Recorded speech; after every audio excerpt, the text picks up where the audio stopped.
Rasulullah kepada pemuda yang ingin menikah, tazawwajul wadud al-wadud, nikahilah perempuan yang subur dan penyayang.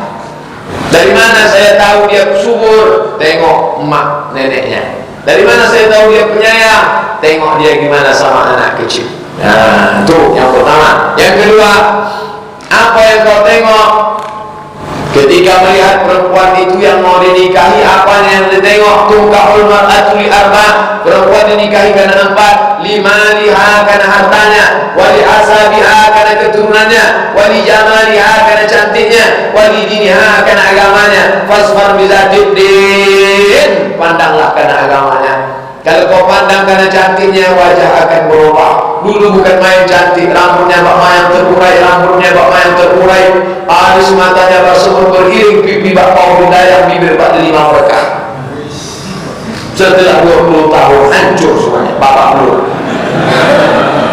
Maka lihatlah yang tak lapuk karena hujan, yang tak lekang karena panas. Fasfar bidzatid din, karena agamanya. Bapak ikut pengajian ini rajin, dari mana ceritanya? Selalu ngantar istri pengajian, Pak Ustaz. Coba tengok, dia dapat hidayah karena istri pengajian, selalu ngantar istri pengajian, lama-lama tertarik ngaji, ikut ngaji. Gara-gara istri. Ini bisa dibalik. Bapak dulu hobi ngaji, hobi nyanyi? Enggak. Loh kok sekarang rajin karaoke? Gara-gara sering ngantar istri ke karaoke, Pak Ustaz. Jadi pengaruh istri ini luar biasa. Nah, bagaimana pula perempuan melihat laki-laki? Kalau laki-laki melihat perempuan, ini yang ditengok: bertakwa, subur, penyayang. Kenapa kita pilih yang penyayang? Supaya dijaganya anak kita. Jangan sampai kita pergi kerja digulai anak kita. Nah, kerja ini penyayang. Nah, bagaimana pula perempuan melihat laki-laki? Idza ja'akum man tardawna dinahu wa khuluquhu fazawwijuhu. Kalau datang ke rumahmu mau minang anak perempuanmu, maka kau pandang 2. Apa yang dilihat? Tardawna din, agamanya baik, wa khuluquhu akhlak. Asal tengok agamanya bagus, akhlaknya bagus, nikahkanlah. Sekarang orang agama tak penting, akhlak tak penting. Yang penting dia datang naik apa? Oh, naik Innova terbaru, akhirnya dinikahkan. Belakangan tahu rupanya rental. Pertanyaan pertama yang ditanya, wani piro, maharnya berapa yang kamu sanggup? Masya Allah, menjual anak. Na'udzubillah. Ini anak ini kita nikahkan supaya dia menjadi keluarga sakinah, mawaddah, warahmah, lahirlah anak cucu yang baik-baik. Itulah yang akan mendoa kita, Rabbana wafir lana dzunubana wa liwalidayna warhamhuma kama rabbayana shaghira. Dunia ini mau dikejar kemana? Kemana mau dikejar dunia ini? Asiklah dikejar dunia. Boleh pengantin wanita memakai makeup? Boleh tak perempuan ini pakai make up? Apa hukumnya? Make artinya membuat, up naik ke atas. Itu artinya make up. Kalau turun make down, please. Make up naik ke atas. Apa makna naik ke atas? Angka dia sebetulnya 5, didongkrak jadi 8. Itu mana make up itu? Make, membuatnya naik ke atas. Hitam sebetulnya. Oh, beda kali 3 inci. Putih, nama putih macam Jepang. Muka putih, tangan hitam. Jangan mau menipu diri. Wala tabarrujna tabarrujal jahiliyatil ula. Janganlah kamu bersolek-solek jahiliyah. Ini dicukur Rasulullah Allahu wasyimat. Allah melaknat perempuan tukang bertatu, wal mutasyimat, tukang minta buatkan tatu, wal mutanammisat, mencabut. Banyak perempuan ingin seperti alis mata saya ini. Ustaz sulam alis di mana? Padahal dikasih saja, saya tak pernah saya kasih apa-apa. Tapi saya tengok di TV katanya dikasihlah itu kemiri, dikasih minyak zaitun, dikasih madu. Cuma kalau madu awas-awas, malam madu madu, setelah kasih madu buat itu kapur ajaib. Tidak datang semua menit. Pokoknya yang penting itu inner beauty. Inner beauty, kecantikan dari dalam. Umurnya sudah 45-50 tapi tetap tampak cantik. Kenapa? Kecantikan dari dalam. Yang lain itu kecantikan palsu. Wajah penuh dengan kepalsuan. Semuanya plastik. Dagu plastik, hidung plastik, pipi plastik, bulu mata pun plastik. Oh, lebih bukan main. Oh, ada orang motor sampah kayu plastik. Jadi make up nih, make up hanya boleh membuat yang tak layak jadi layak, membuat yang tak layak jadi layak. Boleh? Memang tak layak ya, memang tak layak. Cat macam hantu. Terus sempat jumpa kita dari Isya pingsan langsung. Lalu kemudian dikasihlah bedak yang menampakkan agak berwarna sedikit. Boleh. Tapi yang sudah normal menjadi abnormal. Bagus sudah wajah, ditambah merah, biru, hijau. Wah, macam topeng monyet jadinya. Banyak pula perempuan sekarang itu menghias dirinya bukan untuk suaminya, tapi untuk suami orang lain. Dia berhias pergi undangan bukan untuk suami dia, untuk suami orang lain. Kalau lama betul bersoleknya itu apa? Untuk saya lupa. Kalau untuk suaminya tak pernah dia berhias. Inilah BCL, ini selaku. Bagaimana pendapat Ustaz tentang sorban? Apakah dia hanya budaya atau bagaimana? Soalnya Kiai Haji Mustafa Yaakob mengatakan pakai sorban itu budaya. Nabi SAW berwudu. Nabi berwudu. Lalu kemudian ketika berwudu, walam yanqud imamatahu, Nabi tidak membuka sorbannya. Ada satu hadis menyebut Nabi pakai sorban, walam yanqud imamatahu, saat berwudu dia tidak membuka sorbannya. Apa pelajaran dari situ? Pertama, bahwa boleh berwudu tanpa membuka sorban. Itulah dalil mazhab Syafi'i, air boleh kena sedikit saja. Kena sedikit saja. Yang kedua, Nabi tidak membuka sorbannya waktu wudu, berarti sorban itu dibawanya waktu sholat. Nabi sholat pakai sorban. Hadis yang lain, Nabi masuk ke kota Makkah, wa ala ra'sihi imamatun sauda. Saat Nabi masuk ke kota Makkah, Nabi memakai sorban warna hitam. Jadi masalah sorban ini pakaian Nabi. Siapa yang pakai sorban bagus. Kenapa pakai sorban? Musim dingin sampai 0 derajat, ini kepala ini menusuk.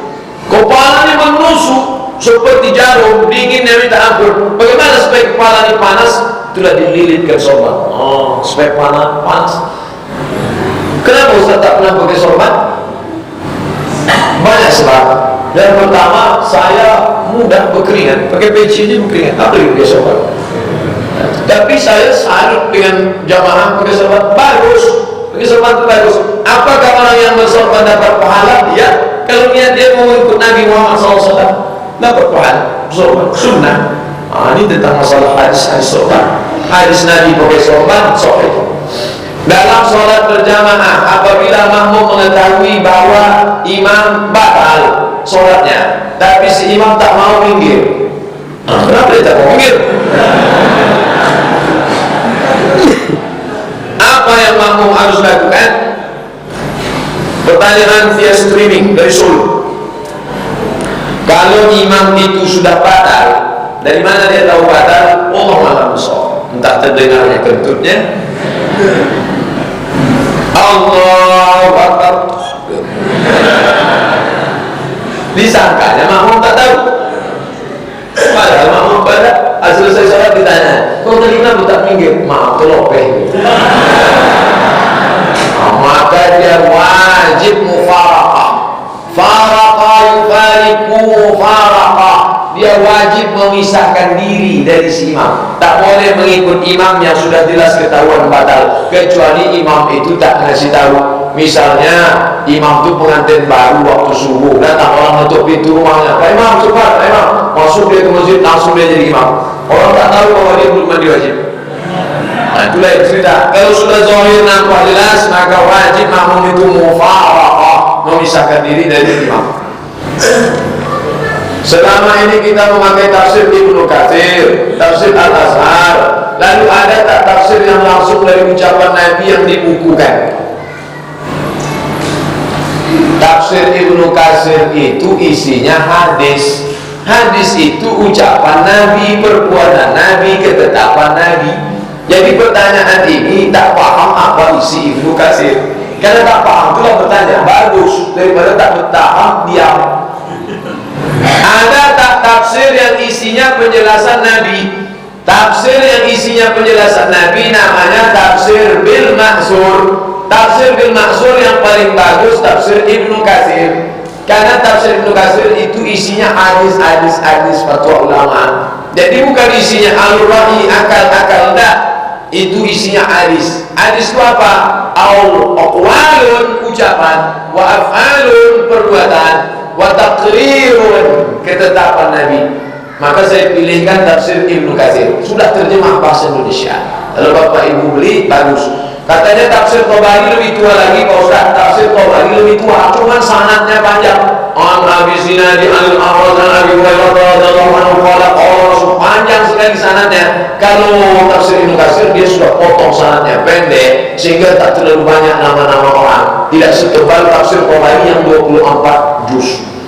Bagus Ibnu Katsir. Apa hukum memilih pemimpin perempuan? Oh, ini nanti akan menjadi deadline judul tentang pemimpin perempuan. Bagaimana pandangan Islam, Pak Ustaz? Pemimpin perempuan untuk skala khalifah tak boleh. Andai berwujud khilafah dunia, lalu pemimpin yang perempuan tak boleh, haram. Tapi kalau untuk sekadar memimpin yang mungkin dikritik, mungkin dijatuhkan, boleh. Dalilnya mana? Ketika Umar bin Khattab menjadi khalifah, diangkat wilayah Hisbah. Wilayah Hisbah itu semacam Satpol PP, menjaga pasar di Madinah. Diangkat seorang pemimpin wilayah Hisbah, namanya Ummu Syifa. Ummu Syifa. Kira-kira Ummu Syifa itu laki-laki atau perempuan? Perempuan. Ummu Syifa menjadi penjaga wilayah Hisbah Madinah. Itu dalil boleh mengangkat pemimpin perempuan kalau dia semacam kepala dinas, kepala kantor, kepala badan yang mungkin dicopot, dilepaskan dan tidak kebal kekuasaannya. Itu boleh. Ustaz, dalam mengaminkan Fatihah imam, apakah ada standar ukuran panjangnya? Idza amana imam fa'aminu. Kalau imam sudah mengatakan amin, aminkanlah. Wal maghdubi 'alaihim waladdallin. Amin. Agak-agak itulah. Lebih daripada itu lebih betul.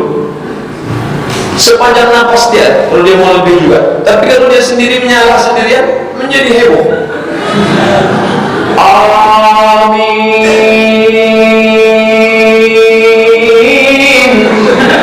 Ini lain kaji kawan ini gitu.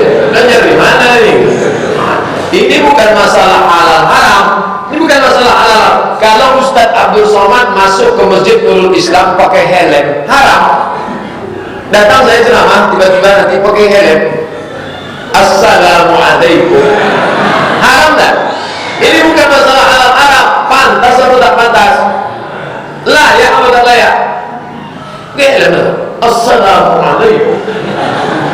Adapun judul kajian kita malam ini adalah keseimbangan antara helm dan hilim. Ini bukan layak, bukan masalah halal haram.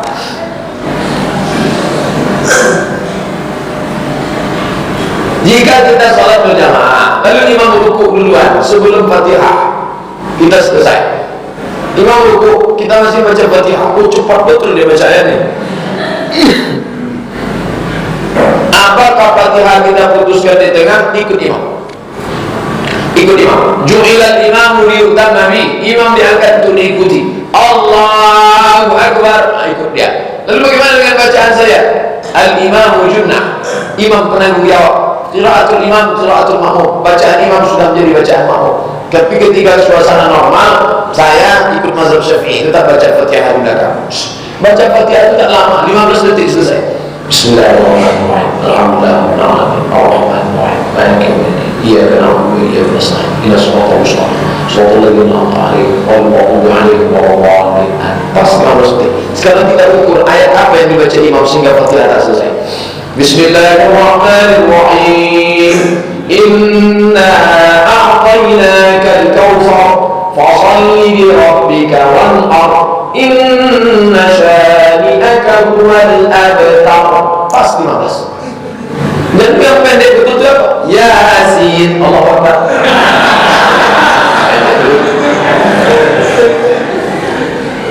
Mengapa Khalifah Rasyidin hanya ada 4? Abu Bakar, Umar, Utsman, Ali. Setelah dilihat, inilah orang yang paling adil. Adil. Kenapa cuma 4? Begitulah kehendak Allah Subhanahu wa taala. Selesai itu ada sahabat Nabi juga namanya Muawiyah bin Abi Sufyan. Tapi sebagian ulama mengatakan dia tetap sahabat Nabi tapi kurang adil, maka tidak digolongkan kepada khalifah yang keempat, khalifah yang kelima. Mengapa terjadi perubahan sistem pemilihan pemimpin setelah Ali bin Abi Thalib? Setelah Ali bin Abi Thalib, maka kemudian diangkatlah pemimpin khalifah bernama Muawiyah. Setelah Muawiyah meninggal, lalu dia angkat anak bernama Yazid bin Muawiyah. Habis itu mulailah kerajaan. Dalam kitab Musnad Ahmad bin Hanbal memang sudah disebut ada 5 periode. Pertama, periode kenabian berakhir ketika tahun 11 bulan Rabiul Awal. Habis periode kenabian masuk periode Khulafa Rasyidin, berakhir pada pemerintahan Utsman Ali bin Abi Thalib. Habis itu masuk rezim kerajaan Bani Umayyah. Habis itu masuk kepada pemimpin yang zalim. Mungkin sekarang 1924 Turki Utsmani hancur, habis khilafah. Lalu masuk pemimpin yang zalim, ini yang sekarang. Lalu kemudian nanti akan muncul pemimpin yang adil. Jadi 5 periode.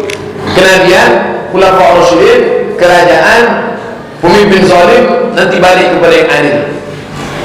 92 tahun sudah yang zalim ini hancur. Turki Utsmani hancur, naik Mustafa Kemal Atatürk. Itu ada dalam kitab Musnad Ahmad bin Hanbal. Mengapa terjadi perang Siffin dan perang Jamal? Padahal mereka orang-orang beriman. Apakah mereka dikatakan ahli surga? Semua sahabat Nabi itu diridhai Allah. Yang mengatakan itu bukan Ustaz Abdul Somad, tapi Al-Quran. As-sabiquna al-awwaluna minal muhajirin wal ansar. Mereka yang dulu masuk Islam dari kalangan muhajirin dan ansar. Walladzina tabauhum bi ihsan. Mereka mengikut dengan perbuatan baik. Mereka itu radhiyallahu anhum wa radu an. Kenapa terjadi perang Jamal? Perang Jamal terjadi ketika itu meninggal Utsman bin Affan. Ketika Utsman bin Affan meninggal, maka dibaiatlah Ali bin Abi Thalib oleh orang Madinah. Ketika Ali diangkat, kata sebagian sahabat, kenapa kita tidak cari pembunuh Utsman? Kita hukum dulu pembunuh Utsman, baru kita pilih khalifah yang baru. Terjadi perbedaan pendapat di antara mereka. Maka Ahlus Sunnah wal Jamaah, ini bedanya dengan Syiah. Orang Syiah selain daripada yang mendukung Ali kafir, Abu Bakar kafir, Umar kafir, Aisyah kafir, Talha Zubair kafir. Ahlus Sunnah tak begitu.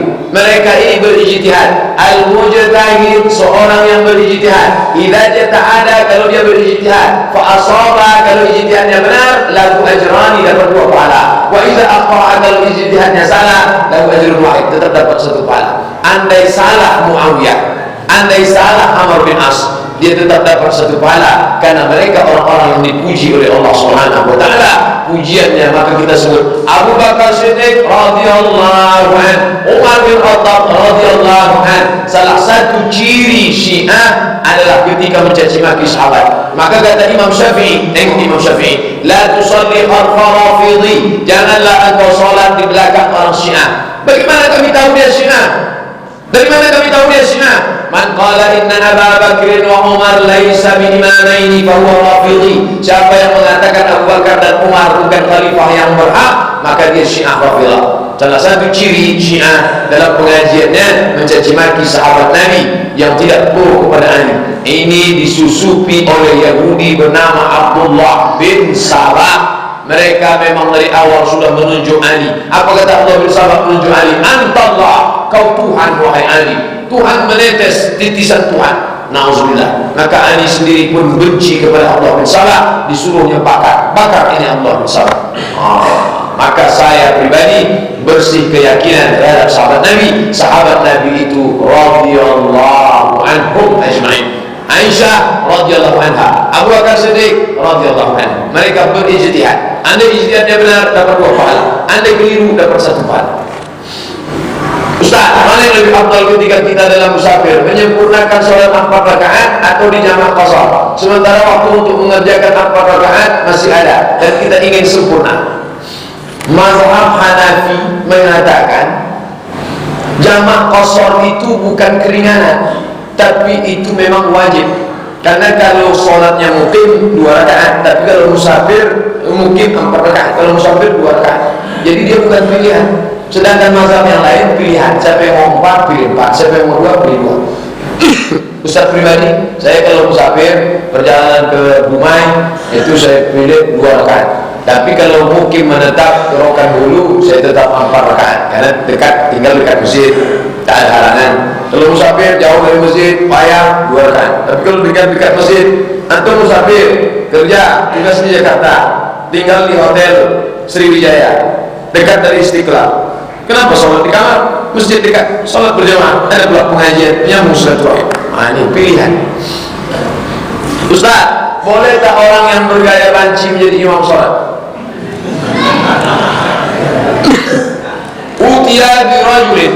Utiya bi Rasulillah rajulun.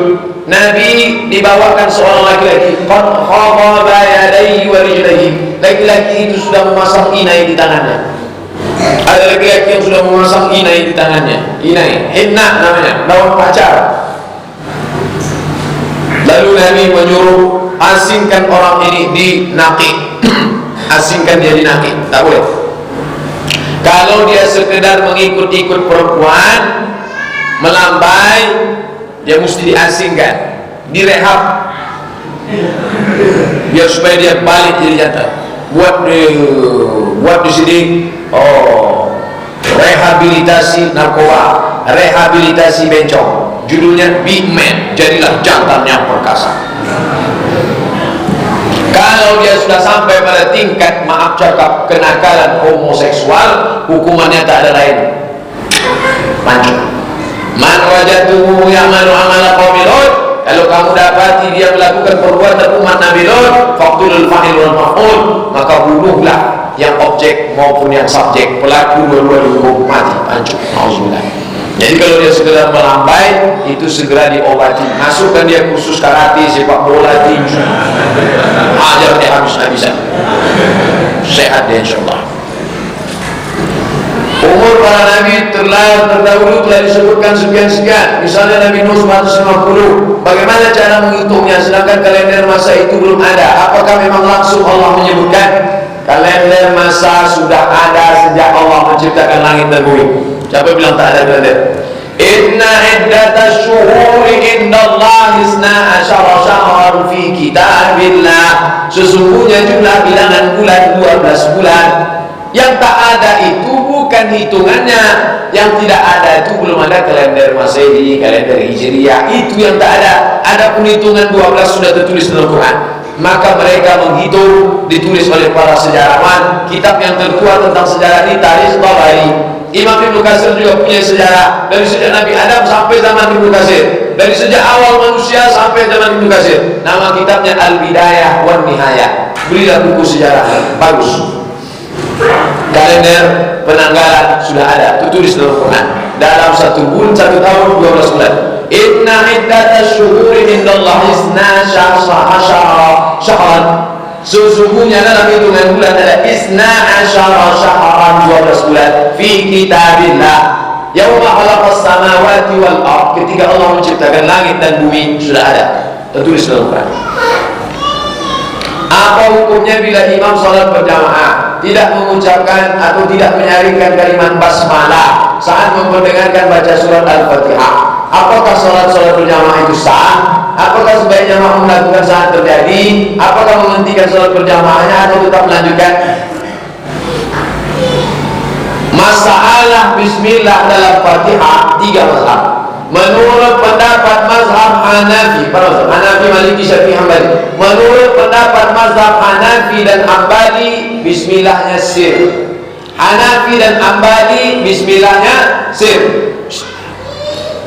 Alhamdulillahirabbil alamin. Itu Hanafi dan Hambali. Sedangkan mazhab Syafi'i bismillahnya jahar. Bismillahirrahmanirrahim. Sedangkan Maliki tak baca bismillah sama sekali. Allahu Akbar. Alhamdulillahirabbil alamin. Itu Maliki. Nah, kalau saya masuk ke masjid ini, mazhab apa yang saya pakai? Asia Tenggara ini, Thailand Selatan, Moro, Filipina, ini mayoritas Syafi'i. Syekh Abdul Rahman Sudes, Imam Masjidil Haram, datang ke Masjid Istiqlal. Kita tahu Syekh Abdul Rahman Sudes Hambali, dia orang Saudi Arabia. Dia tak baca bismillahnya sir. Setiap Syekh Sudes jadi imam di Masjidil Haram, bismillahnya sir. Tapi ketika dia di Masjid Istiqlal, semua orang penasaran, di mana kira-kira bunyi Syekh Abdul Rahman Sudes? Bismillahirrahmanirrahim. Jangan menimbulkan fitnah. Mayoritas Syafi'i pakai Syafi'i. Syekh Abdul Rahman Sudes baca.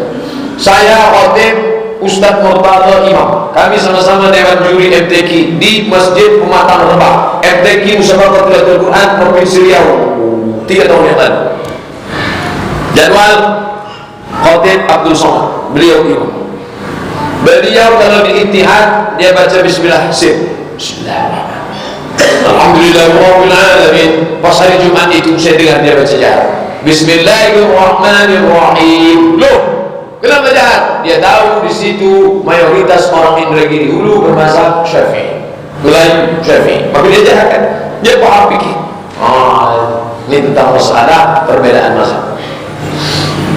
Tadi saya mendengar Ustaz menjelaskan Al-Quran melaknat orang yang baca kalau bacaan tajwid salah-salah. Itu di dalam hadis atau Al-Quran? Hadis. Rubbatalil Quran. Berapa banyak orang baca Quran? Wal Quranu yal'anu. Dilaknat oleh Quran. Rubbatalil Quran. Berapa banyak orang baca Quran? Wal Quranu yal'anu. Dilaknat oleh Quran. Berdosakah saya bila memarahi orang tua yang suka nonton acara gosip di TV? Pertanyaan via streaming dari Bandung. Kalau kita punya orang tua, niat baik disampaikan dengan cara yang baik. Beda ngasih tahu anak sama orang tua. Kalau anak, matikan TV. Sama orang tua tak bisa gitu. Matikan TV. Tak bisa. Ada akhlaknya, ada etikanya. Ma, ini tadi dari toko buku bagus loh ma bukunya. Apa bukunya? Ini sudah tengok. Orang tua tak mau diceramai. Kita tetaplah dipandang orang tua itu sebagai bayi kecil mungil yang 35 tahun yang lalu digendong-gendongnya. Tak mau diceramai, maka kasihkan. Ini ada ceramah bagus MP3 dari Ustaz Abdul Somad dari Riau. Coba dengarkan baik-baik. Jangan yang panjang tadi sampai 2 jam. Potongkan yang pas giliran itunya. Harap. Terkejut dia.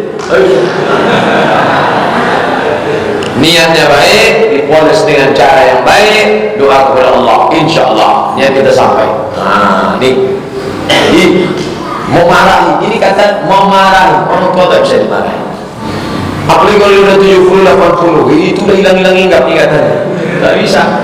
Itu dia ada saja, alhamdulillah. Ada dia bersama kita, itu sudah banyak puji kepada Allah. Allah berikan kita bakti, dikasih kita tiket ke surga. Yang punya orang tua 60-70 itu tiket ke surga. Jaga baik-baik. Ilzam rijlaya pertama dana, urus tapak kakinya dapat surga. Ada seorang istri yang ingin sekali pakai jilbab, tapi suaminya tak mengizinkan. Apa yang harus dilakukan istri tersebut, Pak Ustaz? Panggil wali, bapak, datuk, paman, abang, adik, dudukkan masalah ini. Nah, kemana kan? Dulu kalian menikah tidak taat beragama. 20 tahun yang lalu kau setan, dia iblis. Gara-gara itulah kalian jumpa. Tadi naik klub mana dulu juga.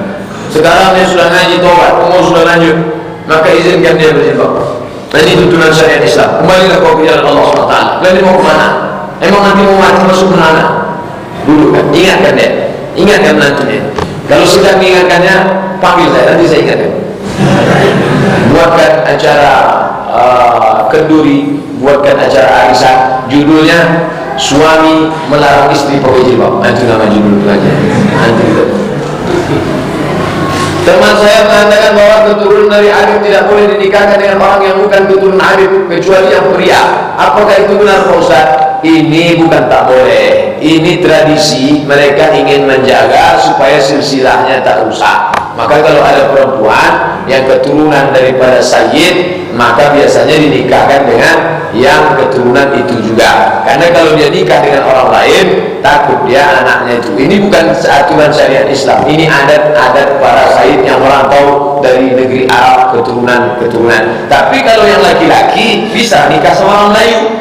Datanglah keturunan Nabi merantau ke Siak Sri Indrapura, menikah dengan Tengku Umbung, anak dari Sultan Siak Sri Indrapura. Itulah kenapa cucu cicit kerajaan Siak itu kalau ditengok nasabnya sampai kepada Nabi SAW, karena ada seorang laki-laki menikah dengan anak Raja Sultan Siak. Makanya nama Sultan Syarif Qasim, Sultan Syarif Hasim. Syarif laki-laki, Syarifah kalau perempuan.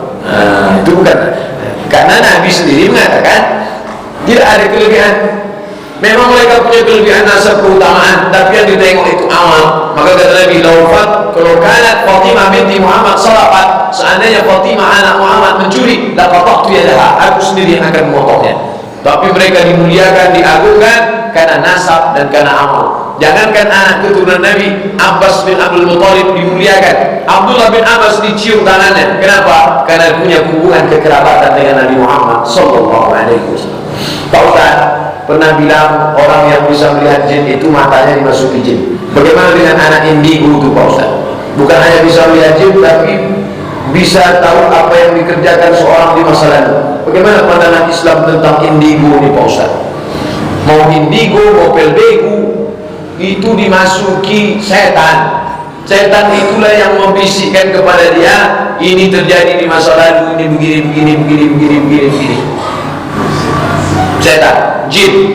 Maka dia mesti diruqyah, ruqyah syariah supaya dia sembuh, supaya dia tidak diganggu lagi.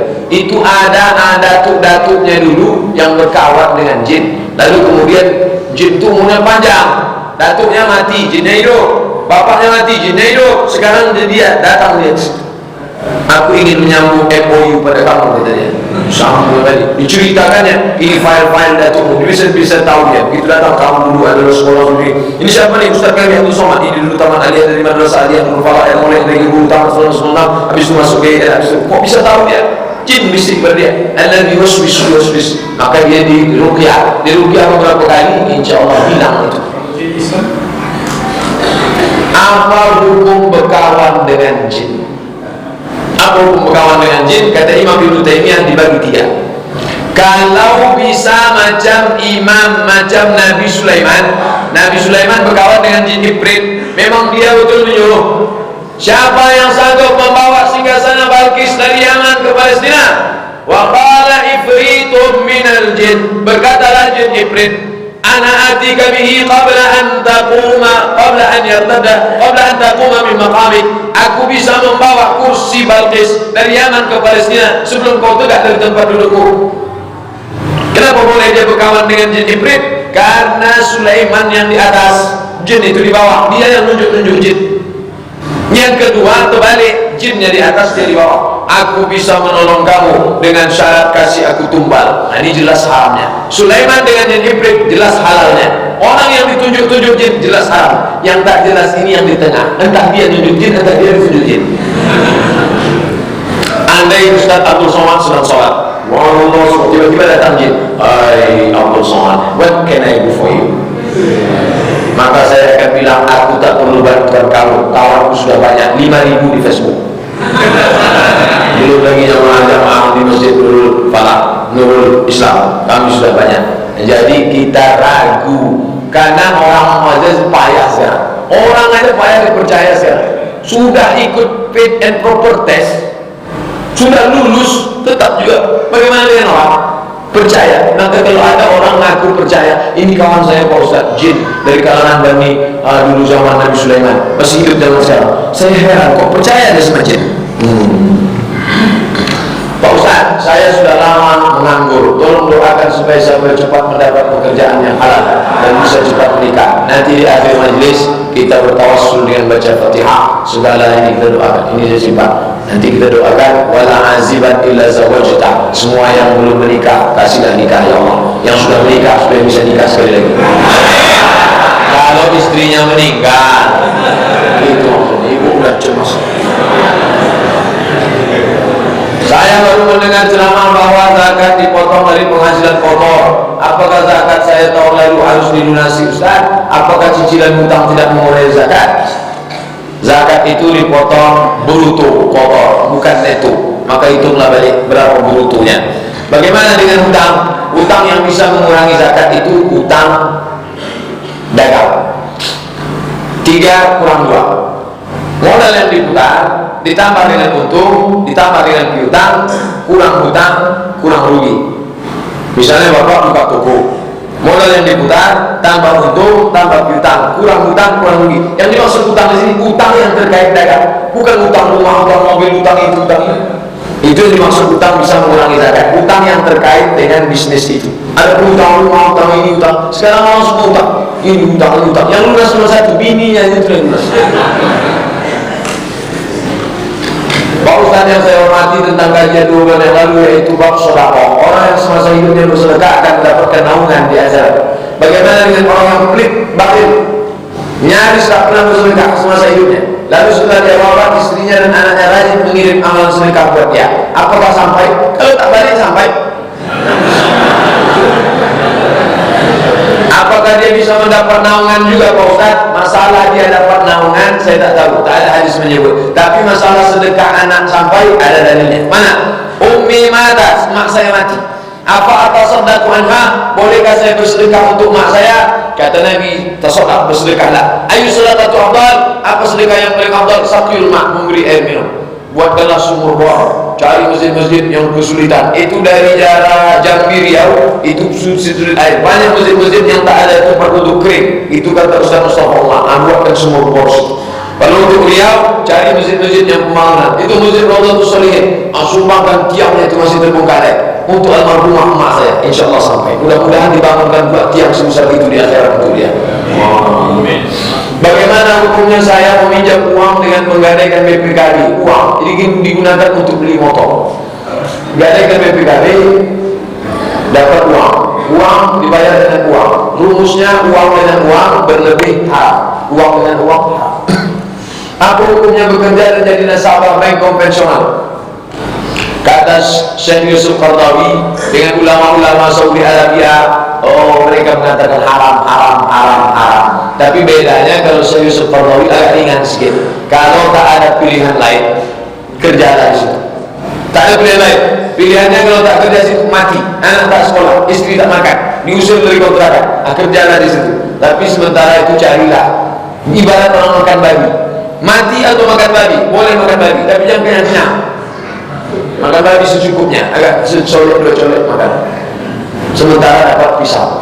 Begitulah hukum daruratnya. Pak Ustaz, saya pernah mendengar tausiah di YouTube dengan tema akhir zaman. Salah satu isi tersebut mengatakan bahwa zaman kita ini sudah semakin dekat dengan munculnya Imam Mahdi. Salah satu tandanya itu salju sudah turun di daerah Arab, gedung-gedung tinggi di Arab, fitnah di Suriah sudah 5 tahun berkepanjangan, dan menyusutnya danau Tiberias 16 meter. Bagaimana tanggapan Pak Ustaz? Betul, tak diragukan lagi. Kiamat sudah dekat. Maka yang belum nikah. Kalau ada ustaz berceramah tentang tanda-tanda hari kiamat, itu maknanya bukan kita sibuk membahas tanda-tanda itu. Maknanya supaya kita beramal soleh. Ini yang banyak sekarang orang salah paham. Ketika itu sibuk dia membahas gimana danau Tiberias, kenapa kurang gini, kenapa dari mana ayatnya. Bukan itu, sibuk membahas amal saya untuk kiamat ini apa. Anak-anak kita dididik bagaimana supaya mereka selamat akidahnya. Itu tujuannya. Ceramah Ustaz itu bagus. Tidak ada satupun yang tidak menyalah dalil-dalilnya. Nanti bangunan-bangunan akan lebih tinggi dari Jabal Abi Qubais. Jabal Abi Qubais sekarang rendah, bangunan super tinggi. Memang kiamat sudah dekat. Di masjid kami ada tempat mencuci kaki, tapi ukurannya tak cukup. Tapi jemaah selalu mencuci kaki di sana. Apakah air yang sedikit itu masih suci sah dibawa untuk sholat? Yang tidak sah itu kalau air untuk wudhu. Tak sah berwudhu dengan air yang mustamal. Adapun membasuh kaki setelah berwudhu tidak merusak wudhu. Berwudhu dia dengan air yang kurang dari 2 kula dan air itu mustamal, itu tak bisa. Air yang berwudhu mesti tahir mutahhir, suci mensucikan. Air mandi wajib mesti tahir mutahhir. Tapi kan sesudah dia mandi lalu dibasuhnya kaki dengan air mustamal, mestinya mengalir. Kalau tak mengalir, tapi saya tengok mengalir, dia kan jalan terus. Andai dia tidak mengalir, rusakkah wudhunya? Tidak, wudhu itu hanya rusak kalau kena najis, air najis baru rusak. Kalau kena air mustamal maka tidak rusak wudhunya. Bagaimana kalau sholat di rumah orang non muslim? Boleh nggak Pak Ustaz? Apa di rumah orang muslim? Banyak rumah orang muslim. Bertamu di rumah orang non muslim, permisilah sama dia. Permisi, saya mau sholat. Saya mau sholat di masjid. Masjid Nurul Islam dekat. Apa sholat di rumah dia? Ini dibentang ngambil saja. Allahu Akbar, patung Yesus depan. Allahu Akbar, tengok. Haleluya. Jadi masjid dan sholat di rumahnya. Meluruskan sop kaki yang rapat atau bahu Pak Ustaz. Hadis riwayat Anas bin Malik, mangkibun bimangkibin, qalamun biqalamin, kaki rapat dengan kaki, mangkibun bimangkibin, bahu rapat dengan bahu. Rapat tidak disyaratkan mesti menempel, yang penting rapat, tak ada celah. Kalau sekali kita pepet kakinya dia diam, tapi kalau sekali kita pepet dia bergeser, jangan lagi dipepet lagi. Dia termasuk penggili-gili dia. Itu saja. Saya termasuk yang tidak penggili. Asal dipepetnya sekali saya diam. Tapi ada orang yang pepet sekali. Apa hukum sholat di masjid memakai baju kaos yang ada gambar-gambar, kartun, manusia, hewan? Sah tak sah? Sah. Kalau cerita masalah sah tak sah? Sah. Yang jadi masalah itu kalau sebaiknya, yang sudah oke lah, akan datang jangan lagi pakai. Tulis, betul. Coblos nomor 1. Salah. Sholat saya di masjid, saya mau ke Rokan Hulu, sholat di masjid Garuda Sakti. Tulis di belakang baju kaos, hidup memang susah, jangan bikin susah. Masuk ke masjid, pakai baju kaos, terlambat, sholat di tengah, Allahu Akbar, emang masalah Allah. Ngerusak itu. Pakailah baju yang polos, baju putih. Andai pun bunga-bunga, batik, tapi bagusnya polos, putih. Ada seorang pengurus masjid, rumahnya pas di sebelah masjid. Karena ada masalah dengan salah satu pengurus berkelahi, dia memilih sholat di masjid yang jauh, padahal rumahnya di sebelah masjid. Apa hukum orang yang memilih masjid yang jauh itu Pak Ustaz? Padahal masjid di sebelah rumahnya. Kisah nyata di masjid tempat saya Pak Ustaz. Mohon solusinya Pak Ustaz. Nanti kumpulkan dia. Saya datang ke situ. Judulnya masalah memutus tali silaturahim. Cuma masalahnya kita ceramahnya tak datang. Masalah sholat ke masjid lain, di masjid ini sudah ada imam, ada makmum, itu tak masalah. Sholat bapak subuh ke masjid agung karena ada pengajian. Tapi di masjid ini sampai tak, jangan sampai ditinggalkan. Kalau sampai tak ada sholat di sini, sekampung ini ikut menanggung dosanya. Istaqwalat alaihim syayatin, mereka diganggu oleh setan. Dapat diyakinkan, lalu sholat tak masalah. Tapi menghindari sholat karena menghindari orang, itu dapat dipastikan haram hukumnya. Kenapa? La yahillu li muslimin ayyajur awadu fawqa salasi layalin. Fawqa salasin, tidak boleh mendiamkan saudara 3 hari 3 malam berturut-turut. Jadi kalau sudah bermusuh diam-diaman 3 hari 3 malam, kapan startnya kemarin? Hari Senin, Selasa, Rabu sore miskolah. Ini kalau sampai tak sholat sama sekali. Kamu sholat di mana? Masjid sana. Kenapa tak sholat situ? Muntah aku nih ngomong kalian. Oh, rusak hubungan. Haram. Dari Aisyah dia berkata, apabila Rasulullah mandi junub, beliau memulainya dengan membasuh kedua tangannya. Kemudian beliau menuangkan air dengan tangan kanan di atas tangan kiri, lalu membasuh kemaluannya. Kemudian beliau berwudu seperti wudu salat. Kemudian beliau menyilap rambut sampai memasukkan jari ke pangkal rambut sampai rata. Setelah itu beliau membasuh kepala sebanyak 3 kali, lalu menseluruh tubuh, kemudian membasuh kedua kakinya. Pertanyaan, apakah sah salat jika tidak ambil wudu lagi setelah mandi? Sah. Orang yang mandi sebelum mandi itu dia berwudu, basuh tangan, tuangkan, Masuk tangan, setelah bersih lalu diambil air, dituangkan, habis itu dia basahi dasar-dasar rambutnya, habis itu disiramkan 3 kali sebelah kanan, habis itu dia mandi bersih, habis itu dia tidak berwuduk lagi, sah. Kalau dia berwuduk lagi, afdal. Orang yang setelah mandi wajib dia tidak berwuduk lagi, sholatnya sah, karena mandi wajib lebih besar daripada wuduk. Kecuali waktu mandi itu dia gentol, tapi tidak batal, mandinya tak batal, wuduknya batal. Habis itu dia wuduk lagi. Kalau dia was-was, dia wuduk lagi. Harta warisan tidak dibagi suami. Apa ada pengaruhnya bagi mayat yang dikubur? Istri meninggal. Istri meninggal, berapa jatah suami? Walakum nisfu ma taraka azwajukum in lam yakul lahunna walad. Hai suami, kamu dapat setengah harta istrimu kalau tak ada anak. Fa in kana lahunna waladun falakum rubu'u. Kalau ada anak, suami dapat 1/4. Harta istri 1 miliar. 1 miliar. Lalu kemudian suami berapa dapat jatah dari harta istri itu? 250 juta. Yang 750 dibagi kepada ahli waris. Datang si suami, diambilnya semua harta istri itu. Apakah ada efeknya kepada istri? Tak ada. Orang meninggal tak ada efek sama sekali. Lalu yang makan haram, si suaminya makan haram. 250 juta dipakainya nikah lagi, dibelikannya makanan, makan haram, buat haram, makan haram, buat haram, makan haram, buat haram. Maka sampaikan, bapak ibu yang punya arisan keluarga, buat arisan keluarga, judulnya pembagian harta warisan. Banyak orang tak paham sekarang. Kalau sudah istri meninggal, habis diambil suami, suami meninggal, habis diambil istri. Ini tak betul. Makan haram, tak ada guna ibadah. Dibawa pergi ke Makkah, tawaf sa'i umrah, labbaik Allahumma labbaik. La labbaik wala sa'baik, kata malaikat. La labbaik, kau tak dapat panggilan. Wala sa'baik, kau tak dapat kebahagiaan. Zaduka haram, karena kau berangkat dari uang haram. Sampai kemana doa dia pulang, ya Allah berikanlah istriku kebaikan. Mana bisa dia makan haram? Bersihkan dulu harta-harta ini, bagi harta warisan. Ini punya istri saya hanya dapat 1/4, sisanya itu bagi kepada ahli waris. Walaupun anak kandung kita sendiri. Saya pernah dengar bahwasanya sejarah suluk diadakan untuk pelatihan zikir dan niat dan manfaatnya baik. Tapi saat ini saya lihat orang-orang yang suluk di kampung saya, ujung-ujungnya hanya 2 Pak Ustaz. Kalau enggak putus gajinya menjadi gila, dan yang putus gajinya menjadi dukun. Berkostum ustaz, dukun berkostum ustaz, ahli mengobati tapi pengobatan bercampur kesyirikan. Hanya berbeda cara dengan dukun. Bagaimana itu Pak Ustaz? Mesti diperbaiki.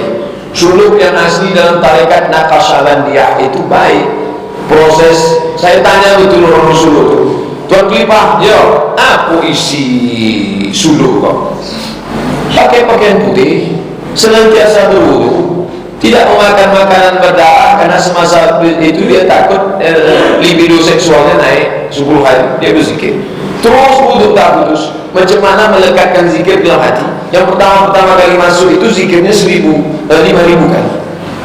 5.000 saja. Jadi dia macam pelatihan saja, pelatihan. Tapi kemudian karena Syekh Mursyidnya tak mengaji, tak betul, akhirnya yang datang itu bukan malaikat, syaitan. Maka setelah itu kalau tak gila jadi dukun. Ini mesti diluruskan. Yang batil-batil begini, ada namanya kejahatan spiritual. Inilah kejahatan spiritual, mesti diluruskan. Yang salah itu bukan kajinya, yang salah orang-orang yang menekuni bidang itu, merusak, menyesatkan. Pak Ustaz, bagaimana sholat yang tidak khusyuk? Pas sholat berpikir kejadian-kejadian di luar, masalah-masalah. Bagaimana hukum sholatnya Pak Ustaz? Yang pertama, sebelum sholat itu, pertama wudhu. Di saat wudhu itu sudah mulai dijaga hati khusyuk. Istighfar, kau hadirkan hati. Nama itu wafal hadasil asghari istibahat salati fardu alaihi Allah ta'ala. Aku berwudhu menggugurkan hadas kecil karena Allah subhanahu wa ta'ala. Ambil air masukkan ke mulut, keluarlah dosa-dosa dari mulut. Ambil air masukkan ke hidung, keluarlah dosa hidung. Ambil air usapkan ke wajah, keluarlah dosa dari kelopak biji mata. Ambil air siramkan ke tangan, keluarlah dosa dari celah-celah tangan. Ambil air usapkan ke kepala, keluarlah dosa dari kepala. Ambil air siramkan ke telinga, keluarlah dosa dari lubang telinga. Ambil air siramkan ke kaki, keluarlah dosa dari celah-celah kuku kaki. Ada berhubungan. Makanya dalam wudhu tak boleh ngobrol, tak boleh cerita. Jangan sampai cerita, cuma ada yang itu lah kita kemana-kemana. Nanti tengok harus dijaga khusyuk. Habis itu azan jawab, azan jawab. Hayya 'alas shalah, menjawab azan. Asyhadu. Tak boleh ngomong. Lalu kemudian ditutup dengan Allah habis itu masuk ke dalam masjid. Sementara dari tempat wudhu ke masjid tak boleh melakukan yang melalaikan hati. Hati dijaga, dikawal. Kawal. Nabi melarang tasbih, tak boleh. Tak boleh. Kenapa? Merusak hati. Kalau tasbih merusak, apalagi yang lain-lain. Hindari kawan-kawan yang dekat yang terlalu akrab. Karena kalau akrab bisa ngomong, kawan. Nah, lalu kemudian membaca Qul Minas supaya jauh dari perlindungan. Yang ketiga, usahakan connect antara mulut dengan hati. Allahu Akbar, Allahu Akbar kabir. Saya tak menyuruh Bapak Ibu hafal arti. Macam mana TK enggak? Bismillahirrahmanirrahim dengan nama Allah Maha Pengasih semuanya. Alhamdulillah segala puji bagi Allah. Kalau itu mana? Merenungkan mana? Paham yang diucapkan itu connect antara mulut dengan hati. Yang kelima, paham. Bagus rohni. Al-Masyurah Rasul Wada'na anta rusul Alladhi anqadha wa rafa'na laka dhikra fa inna ma'a usri yusra.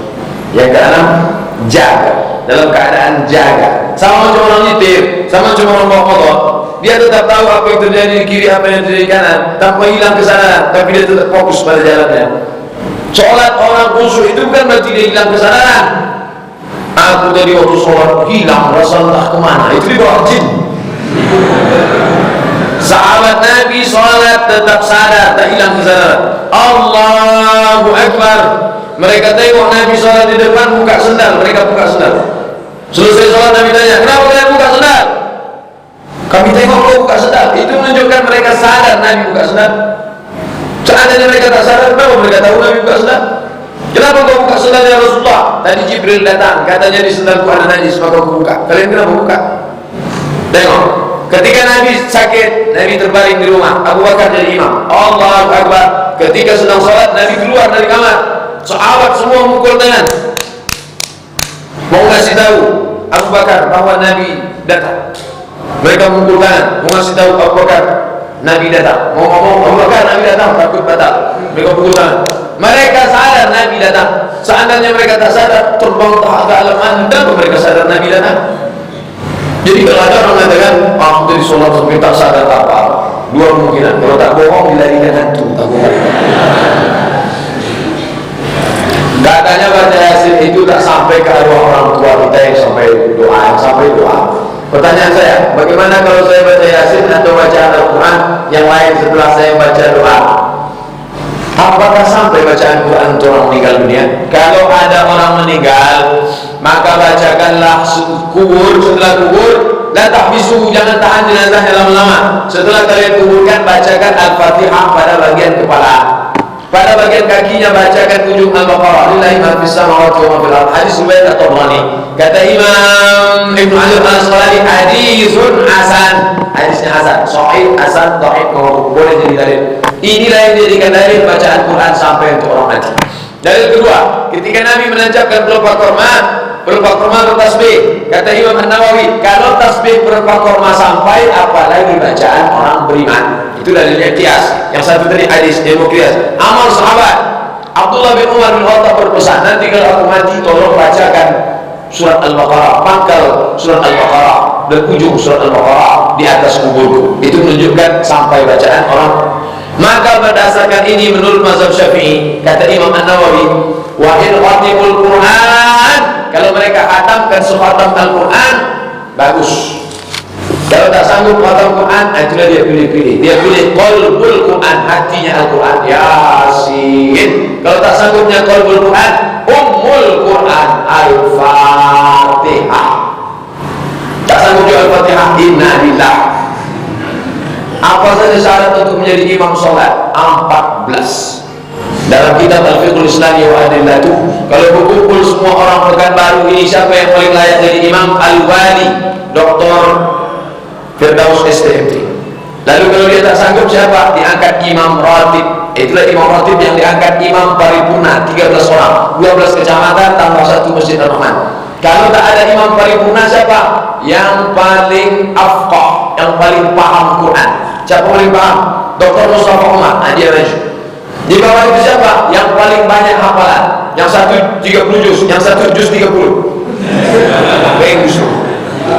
hafalannya sama, pahamnya sama. Siapa lagi? Yang paling baik akhlaknya. Sama-sama hafal Quran, sama-sama alim. Yang satu menunduk, yang satu gatal, yang warah itu jadi imam.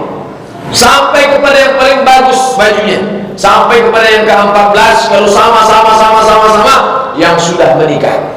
Menikah itu nomor 14. Nanti bulan Ramadan banyak imam-imam dari pondok pesantren, anak-anak sekolah hafal Quran 30 juz, 20 juz, 10 juz, dipermasalahkan masyarakat.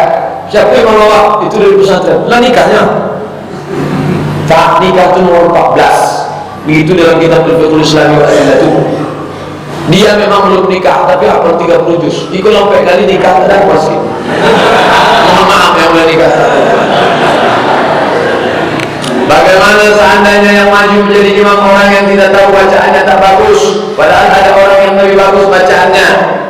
Duduk musyawarahkan baik-baik. Kita sudah ngaji malam ini, jangan syatam, jangan riba, jangan namimah, jangan caci maki. Pertanyaan ini bagus. Duduk bersama, ini masjid ini mau kita bawa kemana?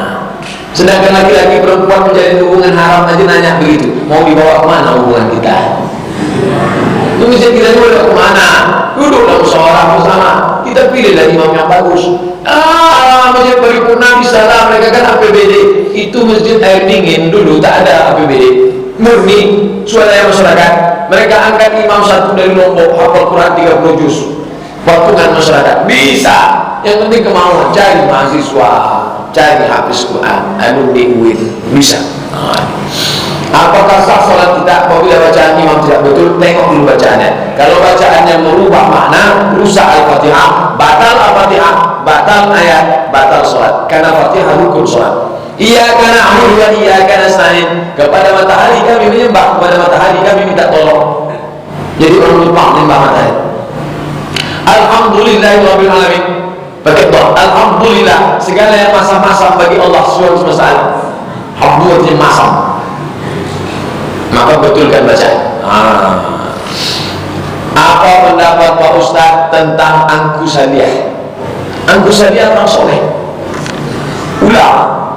Yang jadi masalah orang-orang yang jahil, yang tidak mengerti, lalu kemudian dijadikannya sebagai pengusir setan. Kalau diletakkan gambar setan takut, kata dia. Oleh sebab itu maka itu yang terjadi pada ulama-ulama zaman dulu. Bisa jadi Abdul Somad 100 tahun ke depan dipasang orang fotonya di setiap rumah kan. Apa foto Abdul Somad? Siapa Abdul Somad? Bisa jadi. Apakah Abdul Somad salah? Tidak. Orang setelah Abdul Somad itu yang mesti diluruskan.